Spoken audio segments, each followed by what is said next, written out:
एक हार्डकोर अपराधी को पुलिस की कस्टडी में कोर्ट में पेशी पर लाया जाता है, लेकिन वापस लौटते समय वह होटल में पुलिस को चकमा देकर फरार हो जाता है और पुलिस हाथ मलती रह जाती है। वह अपनी लोकेशन बताकर पुलिस को चैलेंज भी करता है। मैं यहाँ किसी फिल्म की स्क्रिप्ट नहीं पढ़ रहा हूँ और ना ही तस्वीरों में नजर आ रहा शख्स हॉलीवुड का कोई अभिनेता है, बल्कि यह उत्तर प्रदेश का 2.5 लाख का इनामी बदमाश है जिसका नाम है बदन सिंह बद्दो।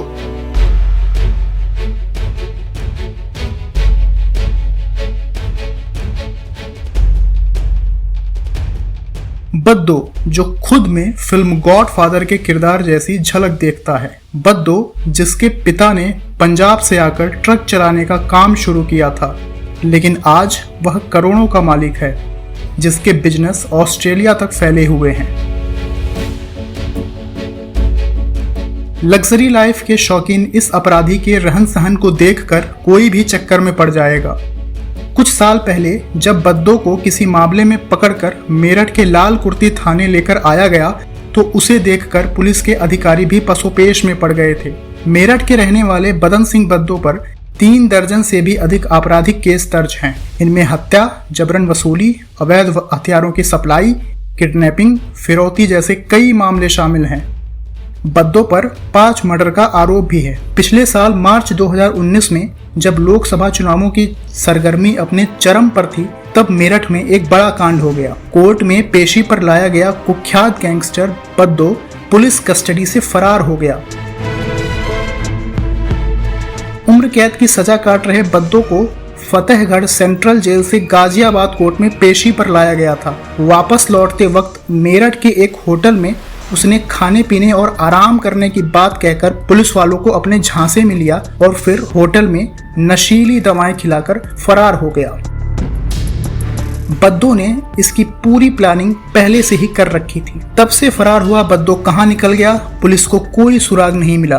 कभी उसकी लोकेशन दिल्ली के लाजपत नगर में ट्रेस हुई तो कभी देश से बाहर निकल जाने का अंदेशा जताया गया। पुलिस बद्दो के ठिकानों पर छापेमारी करती रही।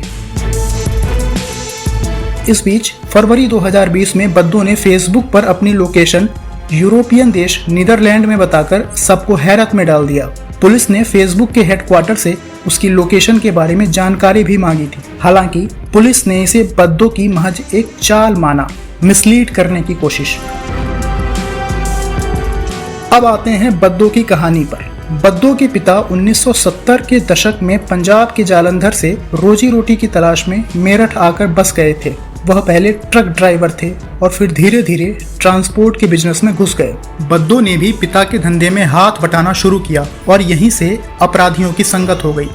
बद्दो का नाम पुलिस रिकॉर्ड में 1988 में आता है, जब उसने लेन देन के मामले में सरेआम राजकुमार नामक शख्स की हत्या कर दी थी। लेकिन बद्दो का नाम सुर्खियों में आया साल 1996 में, जब उसने एक वकील की हत्या कर दी। रविंद्र नाम के वकील ने एक मामूली कहासुनी में बद्दो को थप्पड़ मार दिया। यह बात बद्दो को इतनी नागवार गुजरी कि उसने मौका पाकर रविंद्र को गोलियों से भून डाला। इसके बाद फिर बद्दो ने पीछे मुड़कर नहीं देखा। पश्चिमी यूपी के कुख्यात बदमाश रविंद्र भूरा और फिर सुशील मूछ जैसे गैंगस्टर्स के साथ बद्दो ने हाथ मिला लिया। लुई विटन के जूते, स्विस घड़ियां और डिजाइनर कपड़े पहनने वाले बद्दो को हॉलीवुड फिल्में देखने का शौक है। जानने वाले बताते हैं कि वह खुद को मशहूर फिल्म गॉडफादर में एक्टर अल पचिनो के निभाए माइकल कॉर्लियानो के किरदार में देखता था। मेरठ में उसकी ऊंची दीवारों वाले महलनुमा घर में फारसी बिल्लियां घूमती दिखाई देती हैं। निजी बॉडीगार्ड्स के अलावा उसके पास महंगी BMW कार भी है। हमारे सहयोगी अखबार टाइम्स ऑफ इंडिया के एक रिपोर्टर ने बहुत पहले उससे एक बार पूछा कि वह अपराध की दुनिया में क्यों आया, तो बद्दो ने अंग्रेजी के साहित्यकार विलियम शेक्सपियर को कोट करते हुए जवाब दिया था, यह दुनिया एक रंगमंच है और हम सब उस मंच के अभिनेता हैं। इस बदमाश की कहानी में एक और दिलचस्प मोड़ है। बद्दो केबल कारोबार के धंधे में भी शामिल रहा। उस पर 2012 में एक केबल मैनेजर की हत्या का भी केस है। बद्दो यूपी के DGP रह चुके ब्रिजलाल पर कई संगीन आरोप लगाता रहा है।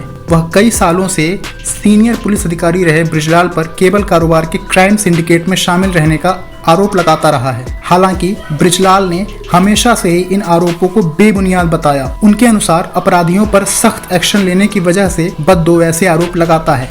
बदन सिंह बद्दो का ऑस्ट्रेलिया में भी होटल बिजनेस है। वहां पर बद्दो की पत्नी और बेटी सेटल्ड हैं। फिलहाल विकास दुबे मामले के बाद प्रदेश के अपराधियों पर एक्शन लिया जाने लगा है। ऐसे में करीब 1.5 साल से फरार बद्दो की तलाश में फिर से सरगर्मी आ गई है। बद्दो और उसके करीबी लोगों की बेनामी संपत्तियों के खिलाफ कार्रवाई की जा रही है। जिस होटल से वह फरार हुआ था उसके मालिक सहित कुछ अन्य व्यवसायियों पर भी पुलिस का शिकंजा कसता जा रहा है। लेकिन इस हाई प्रोफाइल स्टाइलिश गैंगस्टर के गिरेबान तक पुलिस के हाथ अब तक नहीं पहुंच सके हैं।